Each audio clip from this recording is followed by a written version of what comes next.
All right, so we're diving deep today, folks. Oh, Really deep. yet. Into the Diddy allegations. Sean P. Diddy Combs, as we all know him. Yeah, big name in the music industry. And these are, well, Big allegations, racketeering, sex trafficking, you name it. It's heavy stuff. yeah, it is. But what I find so interesting is all the people that were kind of warning us about Diddy's behavior Yeah. way before any of this came to light. We're talking years ago. Years and years. Cryptic comments, accusations, even like long-standing feuds that a lot of folks just kind of blew off at the Yeah, time. and just like dismissed as drama or whatever. Exactly. So ready to unpack all this. Absolutely. We've got a ton to go through. Court docs, interviews, even some interesting song lyrics. It's like a real-life detective story, piecing it all together. It really is. I mean, you almost have to start with Wendy Williams, right? Back in 2015, she had this kind of bizarre exchange with Cassie Ventura. Yeah, Diddy's girlfriend at the time. Yep. His girlfriend at the time. Yeah. Right on her show. And I mean, it just felt like she was trying to warn her about something. She really wasn't holding back. Mm. Calling Diddy a mogul and basically like saying it's almost impossible to break free from someone like that. That's a lot to say on daytime TV. Right. And this was remembered, like you said, years before Ventura actually filed that lawsuit against Diddy, accusing him of abuse. It's like she saw it coming, And then that footage from 2016 comes out, seemingly showing Diddy getting physical with Ventura. Oof, that was rough to watch. Yeah, it adds a whole other layer to Williams' warning, that's for sure. It makes you wonder if she knew more than she was letting on, or like had seen that kind of behavior before, Maybe. Then you've got Jaguar Wright. She's a singer, and she's been talking about Diddy's his alleged wrongdoings for years now. Her claims are they're pretty out there. There are a lot to process. Like, she even suggests that Diddy was involved in like the dark underbelly of the music industry. Yeah, she even implied that his mother's death might not have been what it seemed, like potentially linked to a doctor with a history of malpractice. It's dark. It's really dark. And did she say something about like Diddy selling his soul or something? Yeah, she said something about him buying into a dark side of the industry. It's all very cryptic, but it definitely got people's attention. And it wasn't just her, right? We've got Eminem dropping lines about Diddy in his music too. Oh yeah. Eminem's never one to shy away from controversy. He's pretty good with the wordplay, like hiding accusations and metaphors and stuff. Give me an example. Well, in 2018, he released Kill Shot, where he actually implies that Diddy was involved in Tupac's death. He later said it was just a joke, but still. Still pretty wild. And then there was something in a more recent track, right? Yeah, Fuel just came out this year. He seems to be hinting at Diddy and potential sexual misconduct. Again, it's very cryptic. Cryptic but timely, huh? Yeah, given everything that's come to light. And we'd be remiss not to talk about 50 Cent. He and Diddy have had a very public feud for years. He's made his distrust pretty clear, let's just say. Oh, yeah, their beef goes way back, like all the way back to 2006 when 50 released that diss track, The Bomb. He flat out accuses Diddy of knowing who killed Biggie. Whoa. For those that don't know, Biggie Smalls, a.k.a. the Notorious B.I.G., was a close friend of Diddy's who was murdered in 1997. The case is still unsolved, but there have been a lot of theories about who is responsible. Yeah, it's a whole other rabbit hole. And 50 Cent just throws Diddy right into the mix. Doesn't he? And more recently, 50 was talking about how uncomfortable he always felt at Diddy's parties. He described like how Diddy would hug you from the front and the back at the same time. Weird, right? He said he just stopped going to those parties altogether. Which, given what we're talking about now, is... Yeah, it's a little creepy, isn't it? It is. And let's not forget the title of 50's Netflix docuseries, Did He Do It? Oh, yeah, can't forget that one. Very pointed. Very pointed. All right. So we've got Wendy Williams, Jaguar Wright, Eminem, 50 Cent, all these folks kind of dropping hints, But then there's Cat Williams, the comedian. He went on the Club Shay Shay podcast earlier this year and basically, straight up, gave some pretty intense advice about Diddy's parties. I remember that. He was basically like, avoid them at all costs, right? Yeah. And didn't he say something really cryptic about protecting a specific part of his body? Like, nobody knew what he was talking about. He did. And the fact that he said all this just months before Diddy was arrested, it just adds to the creep factor, Totally. It's like all these warning signs were flashing and nobody was really paying attention. It's wild, isn't it? Like, Yeah. How much did we miss? Like you said, warning signs flashing, But it wasn't just like a vibe, right? These weren't just vague feelings. No, there are some pretty direct claims out there about Diddy, accusations of abuse and misconduct, that kind of thing. Yeah. Like Aubrey O'Day from Diddy's show Making the Band, she's been vocal about her What experiences. did she say? She said she was scared to death of him, described the whole environment as toxic. Lots of racism and sexism on set. Man, that's really disturbing. And Kimora Lee Simmons, she also had some serious allegations. Yeah. She claimed that Diddy threatened to hit her while she was pregnant. Wow. These are not small accusations. No, not at all. And then there's Usher. He lived with Diddy as a teenager. Usher, really? Yeah. He's talked about seeing some pretty curious things during that time, Mm. stuff he wouldn't want his own kids to be exposed to, you know. It's all pretty cryptic. Cryptic, but considering everything else we're uncovering, I mean, it definitely raises some red flags. Definitely. Yeah. And it starts to feel like a pattern, right? Like you have multiple people over many years expressing fear, concern, even directly accusing Diddy of abusive behavior. It's hard to ignore at a certain point. It is. Yeah. And it's important to remember, these are allegations, right? Diddy's entitled to due process. But the sheer volume and consistency of these claims, it's impossible to just sweep under the rug. It's like, how much did we miss? You know, like, were we all blinded by the Diddy persona, that larger-than-life, music mogul? I think so, yeah. We get caught up in the celebrity, the success, Right. and we don't want to see the bad stuff. And that's part of what makes this whole story so fascinating, right? It challenges us to look beyond the surface. Absolutely. And speaking of looking beyond the surface, there's more to the story than just personal accusations. There are financial allegations against Diddy as well. Yeah. Artists claiming he cheated them out of money. Oh, yeah.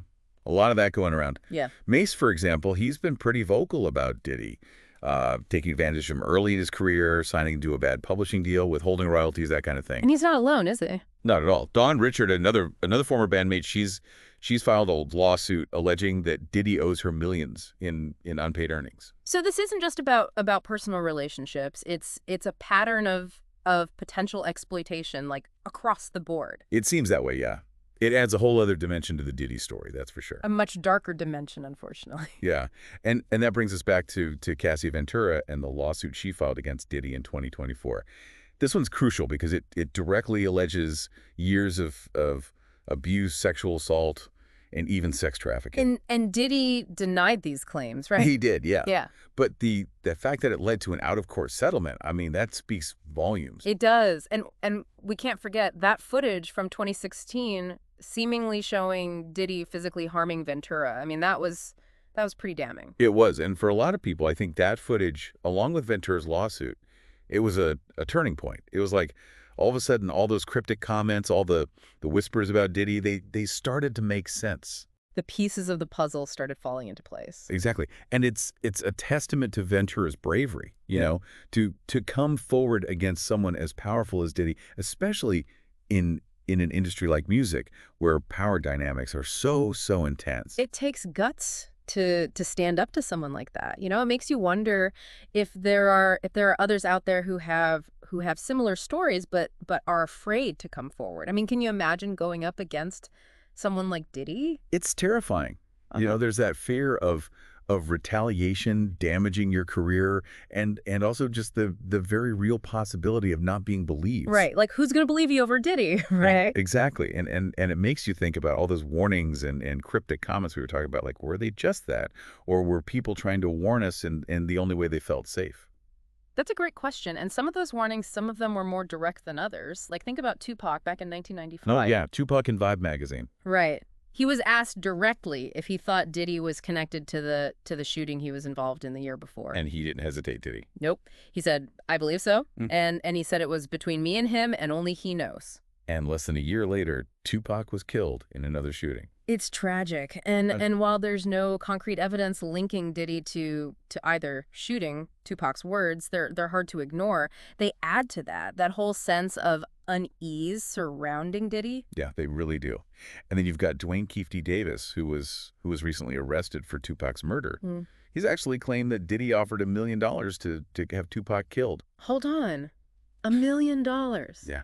Crazy, right? It's wild. And I mean, it's important to note that these are just allegations. Diddy hasn't been charged in connection with Tupac's death. Right, right. But still, it's a pretty big claim to make. It is. It is. And David claims, along with Tupac's own words, they really build on this growing mountain of evidence that suggests there was a darker side to Diddy, a side that a lot of people just chose to ignore or maybe downplay. It's like there were two versions of Diddy, right? You know, the charismatic music mogul, the success story, the guy everyone wanted to be around, and then this other potentially more sinister figure hiding beneath the surface. And maybe that's why it took so long for these allegations to really gain traction. You know, the public image of Diddy, that carefully crafted persona, it was just so strong. It was difficult for people to reconcile that image with these accusations of abuse and violence and exploitation. It's the power of image, right? And I think when someone is as wealthy and powerful as Diddy, there's a natural tendency to give them the benefit of the doubt, to kind of dismiss or downplay accusations that don't fit with our perception of them. So we see what we want to see. I think so. We want to believe in the good guy narrative. But as we've seen, as more and more people come forward, it becomes harder and harder to ignore the pattern. The consistency of these claims is just, it's overwhelming. It's like a dam breaking, you know, and the truth is finally starting to pour out. That's a great analogy, and it raises a really important question. You know, like what happens next? Yeah, what happens now? Do more people feel empowered to come forward? Will this lead to a real reckoning in the music industry, like a reassessment of those power dynamics that allowed this behavior to go on for so long? I don't know. It's a lot to unpack, but it's not just about Diddy. Right. It's about addressing the systemic issues that allow abuse and exploitation to flourish. In all areas, not just music. Exactly. It's about power and privilege and the systems that protect abusers and silence victims. Right. It's about recognizing that this isn't an isolated incident, that this is a bigger problem that we need to address as a society. This deep dive, it's gone way beyond just one man. You know, it's about confronting some really uncomfortable truths about the way our society operates. It is heavy stuff, but it's also incredibly important. We need to have these conversations. We need to shine a light on these dark corners and demand better. I couldn't agree more. And that's what we're going to do in part 3 of this deep dive. We're going to examine the broader implications of these allegations, the impact on the music industry, and the cultural shifts that are happening as more and more people demand accountability from those in power. Man, we've been through a lot with this Diddy deep dive. It's been intense. Yeah, a lot to process. Definitely made us think about the music industry in a whole new light. That's for sure. And power, right? Like how much power these figures at the top really have. Yeah. Yeah. And how we see them, you know, are we blinded by the fame and fortune? Do we just not want to see the bad stuff? I think that's part of it. Yeah, it's like we want to believe in our heroes, you know. But as we've seen, there's often more to the story, right? And it's not just Diddy. I mean, his potential downfall, it's almost like a ripple effect, you know, spreading throughout the whole entertainment world. Oh, absolutely. People are paying attention. They're starting to question the systems that have been in place for so long, the systems that maybe allowed this kind of behavior to continue unchecked. And Diddy, he was untouchable for decades, right? Like a kingmaker. His word could make or break careers. Exactly. And now that image is shattered. You know, these allegations have tarnished his reputation, and it's making people wonder, how could someone accused of such serious misconduct, how could they maintain that level of power for so long? It's a good question, and it feels like we're finally starting to see behind the curtain a little bit, and people aren't happy about it. No, not at all. There's this growing sense of accountability now, a demand for transparency, a refusal to tolerate abuse, no matter how powerful the perpetrator. And that's a good thing, right? Like this increased awareness, the willingness to hold people accountable, regardless of their status. That's got to be a step in the right direction. Absolutely. It might be messy, it might be uncomfortable, but it's absolutely necessary. You know, we're having these difficult conversations, we're challenging long-held beliefs, and ultimately I think we're working towards a more just and equitable world. So we've talked about the big picture, the impact on society and the industry as a whole, but what about Diddy? I mean, where does he go from here?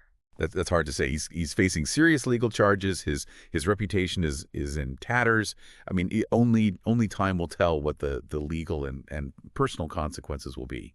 But one thing is certain: this story is far from over. And it's so much bigger than just Diddy, right?